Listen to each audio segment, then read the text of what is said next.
नमस्कार, AB Star news देख रहे हैं आप। मैं हूं आपके साथ सोहन सिंह। उत्तर प्रदेश में पंचायत चुनाव नजदीक हैं। ऐसे में जो प्रशासनिक अमला है उसकी जिम्मेदारी कहीं ना कहीं बढ़ जाती है, क्योंकि पंचायत चुनावों में कई तरह की खबरें भी निकलकर सामने आती हैं, जिसको लेकर के जो प्रशासन है वो लगातार अलर्ट मोड पर भी नजर आ रहा है। लेकिन कितनी अहम होती है प्रशासनिक जिम्मेदारी? इसके अलावा जो ग्रामीण इलाके हैं वहां पर कोरोना के अभी क्या हालात, इन तमाम पहलुओं को लेकर के आज हमारे साथ बातचीत करने के लिए झांसी के गरोठा से उप जिलाधिकारी धीरेन्द्र प्रताप सिंह जुड़ चुके हैं। धीरेन्द्र जी, बहुत बहुत स्वागत है आपका एबी स्टार न्यूज पर। Thank you. धीरेन्द्र जी, सबसे पहले पंचायत चुनाव के बारे में भी आपसे बात करूंगा, लेकिन सबसे पहले जो मौजूदा हालात हैं कोरोना के, वो कहीं ना कहीं सरदर्दी बढ़ाने वाले नजर आ रहे हैं। जिस तरह से देश के 5 राज्यों में लगातार मामले बढ़े हैं, उसके बाद अगर मैं बात दिल्ली की करूं तो दिल्ली सरकार ने 5 राज्यों के लोग अगर एंट्री करते हैं तो उनके लिए कोरोना की नेगेटिव रिपोर्ट जरूरी कर दी है। अगर मैं गरोठा की बात करूं तो वहां पर कोरोना के क्या हालात हैं? देखिए, मैं ये बताना चाहता हूँ कि गरोठा में तो कोरोना के अभी 0 मामले हैं हमारे यहाँ पे। और इवन पूरे जिले में झांसी की बात करूँ तो वहाँ भी बहुत कम रही मामले आ रहे हैं। बट अभी जो सूचनाएं मिल रही हैं, जो टीवी चैनल से हम लोग देख रहे हैं और जो न्यूज़ से देख रहे हैं, जो अलर्ट आया है कि कोरोना के कुछ स्ट्रेन और बढ़ रहे हैं, कुछ राज्यों में जो जांच हो रही है वहाँ पे नए नए मामले आ रहे हैं। उसको देखते हुए हम लोग पूरी तरह से, पूरा प्रशासन हमारा अलर्ट मोड पे है। तहसील प्रशासन अलर्ट मोड पे हम लोग है। जिस तरह से पहले हम लोगों ने कार्य किया था, सोशल डिस्टेंसिंग, मास्क लगाने के लिए लोगों को जागरूक कर रहे हैं कि मास्क लगाएं, दूरी बनाए रखें, उस तरह से पूरी प्रक्रिया मेरी शुरू से फिर से चल रही है। सबको जागरूक किया जा रहा है, इवन लोग को मोटिवेट किया जा रहा है। कुछ समाज सेवी हैं कि वो लोग मास्क बांटते रहें। लगातार जो पहली प्रक्रिया हमारी चल रही तो उसी तरह से चले, जिससे इसको अगर इस कोई स्ट्रेन भी आता है, नया भी आता है, तो उससे हम पूरी तरह से, जिस तरह से अभी हम लोग निपटे हैं इतने अच्छे तरीके से, कोई जान मान की हाल नहीं हुई हमारे तहसील में, उसी तरीके से बाद में तो भी हो और लोगों खुश को हो जाए। जागरूक करने का काम तो आप कर रहे हैं, लेकिन साथ ही साथ जो कोरोना वैक्सीनेशन है वो भी शुरू हो चुका है। क्या तहसील स्टाफ को सबको कोरोना वैक्सीनेशन करवाया जा चुका है अब तक? हाँ, बताना चाहता हूँ मैं इसको कि 100% हमारे तहसील में कोरोना को वैक्सीन लग चुका, प्रथम डोज लग चुका है।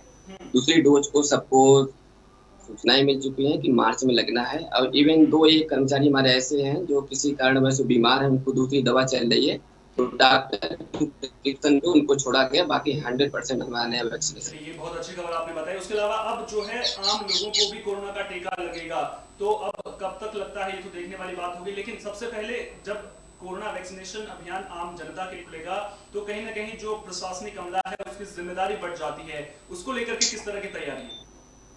उसको लेके जिस तरीके से हम लोगों को शासन की गाइडलाइन मिलेगी, अभी तो गाइडलाइन ऐसी हम लोग को अभी अभी नहीं प्राप्त हुई है, तो मिलती है तो हम लोगों को उसको प्रॉपर तरीके से उसकी बैठक होती है। डोर टू डोर किस तरीके से हमारा वैक्सीनेशन हो जाए, इसके लिए प्रॉपर प्लानिंग होगी। और वो तहसील स्तर पे, जिले स्तर पे, ब्लॉक स्तर पे, इवन ग्राम पंचायत स्तर पे हमारी प्लानिंग चलती है। तो मॉनिटरिंग हमारी ऊपर से नीचे तक होती है। उस अगर इस तरह कोई प्रावधान आता है जल्दी से जल्दी, तो हम लोग उसके लिए पूरी तरह से सक्षम है। जिस तरीके से सभी कर्मचारियों को लगे कोई दिक्कत नहीं कोई उसमें, उसी तरीके से अगर ऐसा आता है तो सभी को कोरोना की वैक्सीन लगाया जाएगा, उसमें कोई परेशानी नहीं। चलिए, अगर मैं गरोठा की बात करूं, कोरोना से हटके बात करूं, तो जो गरोठा है उसको खनिज संपदा से संपन्न माना जाता है, और जब कोई इलाका खनिज संपदा से संपन्न होता है तो वहां पर जो खनन माफिया हैं वो भी अलर्ट हो जाते हैं। ऐसे लोगों पर लगाम लगाने के लिए अभी तक क्या कुछ कार्रवाई की गई है? आज जैसे मैं आपको बताना चाहता हूँ, हमारे यहाँ 2 नदियां हैं, एक बेतवा है, एक धसान नदी है। उसमें बालू की मात्राएं पाई जाती है। तो शासन स्तर पे जहां जहां बालू की मात्रा निकल सकती है, जहां जहां बालू निकल सकती है, वहां वहां पे कोशिश की जा रही है कि सरकारी घाट, जो सरकारी पट्टे दिए जाते हैं हमारे नीलामी के द्वारा, उस पे उठाया जाए। अगर जो पट्टे उठ जाते हैं तो जो अवैध खनन की शिकायतें बहुत कम रह जाती है और बहुत कम अवैध खनन होता है।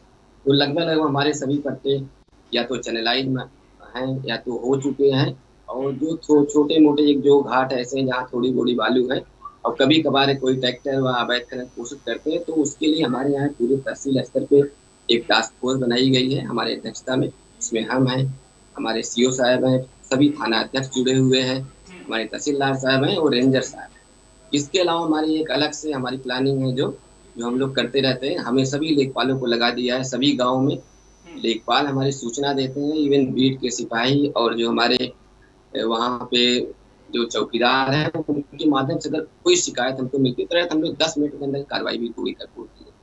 चलिए। तो इस तरह से है हमारे यहाँ। अभी तो अवैध खनन की शिकायत सुनी है, लेकिन अगर कोई आती है तो इस पे पूरी तरह से लगाम हम लोग लगाते हैं और आपको बताना चाहता हूँ हमारे यहाँ जो भी ट्रैक्टर अभी तक पकड़े गए या जो भी अवैध खनन करते हुए पकड़ा गया उसके खिलाफ विभिन्न धाराओं में मुकदमा दर्ज किया गया और पेनाल्टी उसके अलावा है।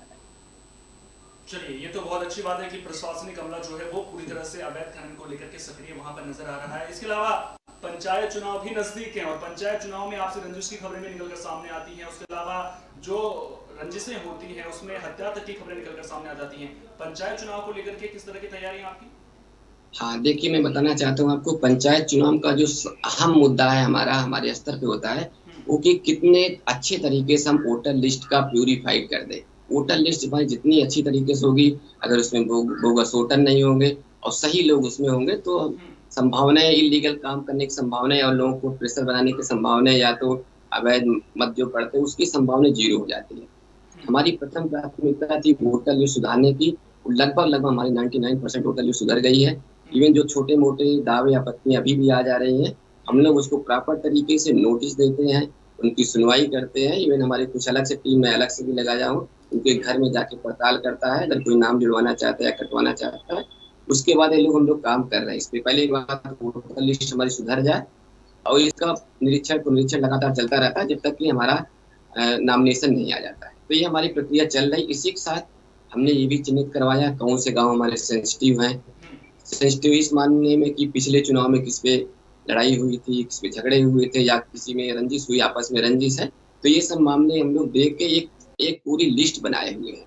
हम चलिए, लोग आपने किस संवेदनशील जो गांव है उनकी लिस्ट तो बना ली है, लेकिन अगर लिस्ट बनाने से ही काम नहीं होगा ना, आपको वहां पर तैयारियां भी करनी होंगी। तो अगर मैं संवेदनशील गांवों की तैयारियों को लेकर के पहुंचूं, क्योंकि वहां पर चुनाव प्रक्रिया को शांतिपूर्ण तरीके से करवाना कहीं ना कहीं किसी चुनौती से कम नहीं होता है, तो ऐसे इलाकों के लिए या फिर ऐसे गाँवों के लिए किस तरह की तैयारियां? हाँ, देखिए उसके लिए है कि हमारे जो हमारे संवेदनशील गांव हैं उसमें तो हम लोग जो सेंटर की फोर्स आती है उसको मांग रख जाता है तो बाद में वो सब करते हैं। उसके पहले जो हमारी तैयारी होती है उस गांव में बैठक एक हम लोग करते हैं। एक इवेंट अगर वहां जाते हैं, हम रहते हैं वहाँ, सीओ साहब रहते हैं, हमारे सभी थाना अध्यक्ष रहते हैं, ग्राम पंचायत अधिकारी रहता है, लेखपाल, ये पूरा अमला हम लोग लेख वहाँ रहते हैं और उनकी पूरी बातें सुनते हैं हम लोग वहाँ पे जाके। और अगर कुछ भी महसूस होता है हमें, या तो उनको पाबंद करना हुआ या तो कोई ऐसी दिक्कतें आती हैं, उसको वहीं पे हम लोग उसका निस्तारण करते हैं। अब ये हमारी सिलसिला लगातार चलता जब तक हम लोग चुनाव पूरा कंप्लीट नहीं करा लेते हैं। और हमारी कोशिश रहती है इवन हम सिंगल गांव को न छोड़े। इसमें हमारा पंचायत चुनाव सब में हम लोग एक बार जाएंगे। एक बार जाने की जरूरत पड़ी तो हम लोग 2 से 3 बार हम लोग जाते हैं वहाँ पे। ये तो हम लोग की स्तर के, इसके अलावा हम लोग को जो एसओ है, इंस्पेक्टर है, ये लोग लगातार उसमें भ्रमण करते रहते हैं जिससे एकदम फेयरलेस हम लोग चुनाव करा पाए। इस तरह से हम लोग चुनाव करते हैं। चलिए, उम्मीद तो ये करेंगे कि जो चुनाव होंगे वो शांतिपूर्ण तरीके से होंगे। इसके अलावा आखिरी सवाल आपसे लूंगा, तहसील दिवस के दिन समस्याएं बहुत ज्यादा आती हैं और जब समस्याएं सामने आती हैं तो उनका समाधान करना भी जरूरी होता है। अगर मैं आपसे पूछूं कि आप लोग तहसील दिवस के दिन जो समस्याएं आती हैं उनका समाधान कब तक कर देते हैं, तो उसको लेकर क्या कहेंगे? हाँ, देखिए इस तहसील दिवस जो समस्याएं हमारे पास आती हैं हम लोग कोशिश करते हैं उस दिन निपटाने की। अगर उस दिन समस्या निपट जाती है तो बहुत अच्छा होता है, क्योंकि सभी अधिकारी हमारे साथ जुड़ते रहते हैं, वहाँ पे बैठे रहते हैं। और जो समस्याएं ऐसी आती है इसमें टाइम लगता है, तो 7 दिन में हम लोग तहसील की समस्या निपटारा करते हैं। तो मैं आपको बताना चाहता हूँ तहसील के अलावा तहसील दिवस जो हमारा चलता हो तो समस्याएं लोग लाके रखते हैं हमारे सामने, वहाँ पे हमारे सभी अधिकारी हमारे साथ रहते हैं तो त्वरित निस्तारण हम लोग करते हैं। इसके अलावा हमारे पास IGRS पोर्टल है, मुख्यमंत्री पोर्टल है और जो हमारे तहसील दिवस है। और हम लोग जितने भी हमारे कर्मचारी तहसील के हैं, चाहे मैं हो गया, चाहे हमारे तहसीलदार हो गए, नायब तहसीलदार हो, सभी लोग 9 से 12 जन सुनवाई भी करते हैं। तो वहाँ पे जो लोग आते हैं तो सिंगल हम लोग सबको सुन के उसका निस्तारण जल्दी क्वालिटी पूर्वक। चलिए, बहुत बहुत शुक्रिया तमाम जानकारी को हम तक साझा करने के लिए। और अब जो पंचायत चुनाव की चुनौती है, उम्मीद करेंगे कि उसमें भी आप सक्सेसफुल होंगे और शांतिपूर्वक तरीके से जो अति संवेदनशील इलाके हैं वहां पर भी चुनाव होंगे। इसके अलावा जो भी इलाके की समस्याएं हैं उनका भी जल्द से जल्द समाधान कर दिया जाएगा। साथ ही साथ जो सरकार की तमाम योजनाएं चलाई जा रही हैं उनको भी जो प्रशासनिक अमला है वो विकास की राह तक रहे, आखिरी आदमी तक पहुंचाएगा। इस बातचीत में हमारे साथ जुड़ने के लिए बहुत बहुत धन्यवाद आपका। देश और दुनिया की तमाम अहम खबरों के लिए आप देखते रहिए विस्तार न्यूज। मुझे दीजिए इजाजत, नमस्कार।